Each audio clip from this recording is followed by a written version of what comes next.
안녕하세요. 부동산의 혁신 투자 부역투 채널을 운영하고 있는 디잡스입니다.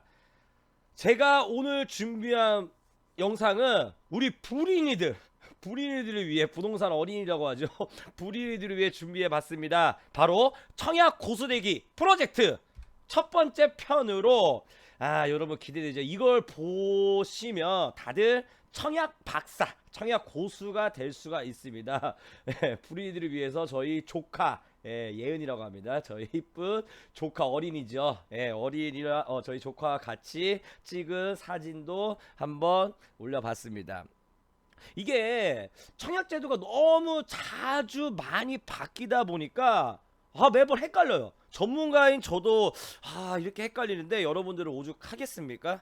이게 청약제도 계속 바뀌다 보니까 진짜 헷갈리는데 막 옛날이랑 뒤죽박죽 막 짬뽕이 돼버리거든요. 여하튼 이런 복잡한 아파트 청약을 제가 이번에 잡아드릴 테니까 영상 끝까지 보시고 저희 모두 청약 고수가 돼보자고요. 그럼 시작해 보겠습니다. 참고로 이 영상은 많은 분들에게 관심이 높은 수도권 핫플레이스, 투기과열이나 투기 뭐 청약과열 지역에 민영 아파트, 수도권 내 민영 아파트 기준으로 제가 영상을 촬영한 거거든요. 그러니까 공공 아파트나 뭐 지방과는 약간 차이가 있다는 거 참고하시고요. 그럼 먼저 아파트 청약 1순위 조건부터 살펴보겠습니다. 그리고 더 한 가지 더 추가로 말씀드리는 건 이게 다 지금 설명드리는 게 입주자 모집 공고일 기준이라는 거 명심하시고요. 청약 1순위 조건 첫 번째, 수도권에 거주하고 있는 세대주여야 합니다. 꼭 세대주여만 해요. 이게 예전에는 세대원도 가능을 했거든요. 그런데 바뀌었습니다. 이제는 무조건 세대 주여야만 하고요. 두 번째, 최근 5년 이내에 다른 주택의 당첨 사실이 없어야 합니다. 배우자나 세대원 포함해서 가족 구성원 전부가 5년 이내에 다른 주택에 당첨된 사실이 없어야 하고요. 세 번째, 1주택자 이하여만 가능합니다.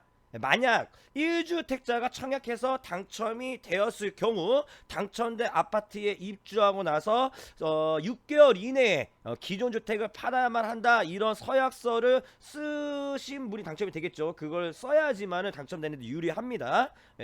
뭐 서약서까지 쓰는데 뭐 이거를 어길 경우에 나중에 입주하고 나서 6개월 이내 아파트를 안 팔았어, 그러면 형사처벌이 이제 된다는 점 이제 참고하시고요. 네 번째, 청약 통장 가입 기간이 2년이 경과해야 합니다. 이게 매달 납부를 청약금을 납부를 하잖아요. 그 횟수가 중요한 게 아니고 처음 만들었을 때 그 날짜로부터 입주자 모집 공고일까지 2년이 경과되어 있으면은 1순위 조건에 해당될 수가 있고요. 마지막으로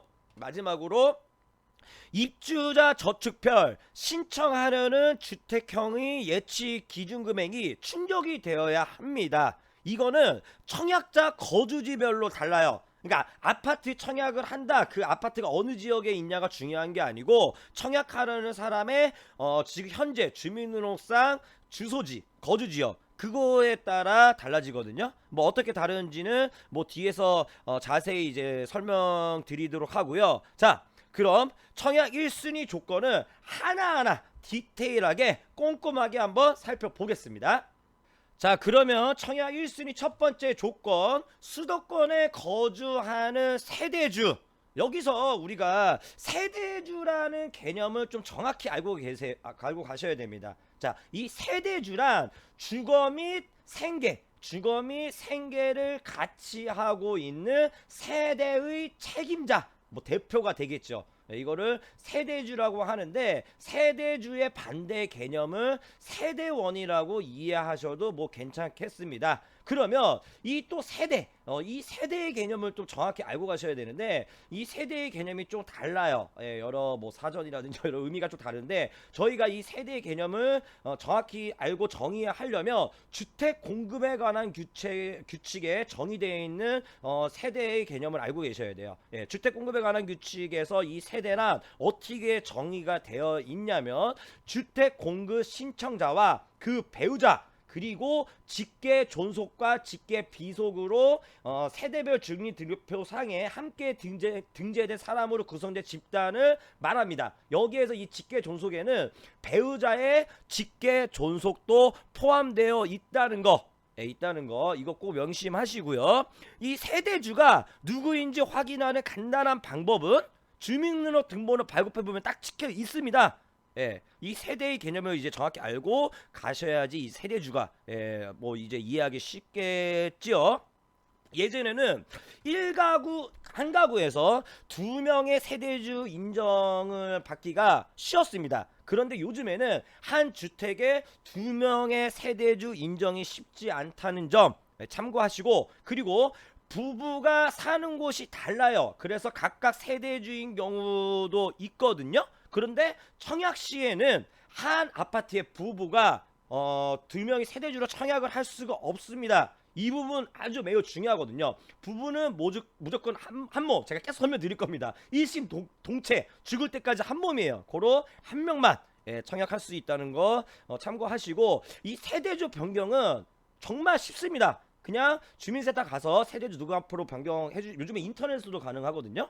주민센터 가든지 인터넷으로 세대주 변경이 가능한데, 청약 이제 가짜 항목 중에서 세대주로 딱 이제 했을 때 부양가족수 계산이 더 많이 되는 쪽, 그쪽을 세대주로 딱 정해 놓는 게 이제 포인트가 되겠습니다. 그래야지 가점이 이제 올라가거든요. 이제 부양가족수를 어떻게 계산하냐, 이 부분도 제가 뒤에서 다시 설명드릴 테니 끝까지 한번 봐주시고요. 다음으로 넘어가겠습니다. 자, 청약 1순위 조건 두 번째, 최근 5년 이내에 다른 주택의 당첨 사실이 없어야 합니다. 여기에 이제 세대 구성원도 이제 포함이 되는데, 세대 구성원 전부 최근 5년 이내에 다른 주택에 당첨된 사실이 없어야 하는데, 동거인은 영향이 없다. 이 부분이 핵심 포인트가 되죠. 자, 세대 구성원에는 직계 존속과 비속, 그 다음에 배우자, 이렇게만 포함이 됩니다. 그러니까 친구라든지 뭐 형제, 남매, 자매, 이 사람들은 다 동거인이에요. 동거인은 영향이 없습니다. 그러니까 동거인이 과거 5년 이내에 다른 아파트에 당첨된 사실이 있어도 청약자한테는 영향 미치지 않는다는 거. 뭐 사실혼 관계인 배우자도 마찬가지예요. 결혼 안 했잖아요. 사실혼 관계일 경우에는 동거인이 됩니다. 이렇게 만약에 같이 거주하고 있는 직계 존속이나 비속 중에서 아파트에 당첨된 이력이 있다. 그러면은 빨리 세대 분리를 시켜놓는 게 좋습니다. 참고로 여기서 또 나오죠. 부부는 한 몸, 부부는 세대 분리를 해도 똑같이 재당첨 제한 기간이 같이 따라다니는 거, 이 부분 이제 참고하시고 다음으로 다시 넘어가겠습니다. 자, 청약 1순위 조건 세 번째, 1주택자 이하여야만 합니다. 1주택자까지 청약이 가능해요. 투기과열이라든지 청약과열 지역에서.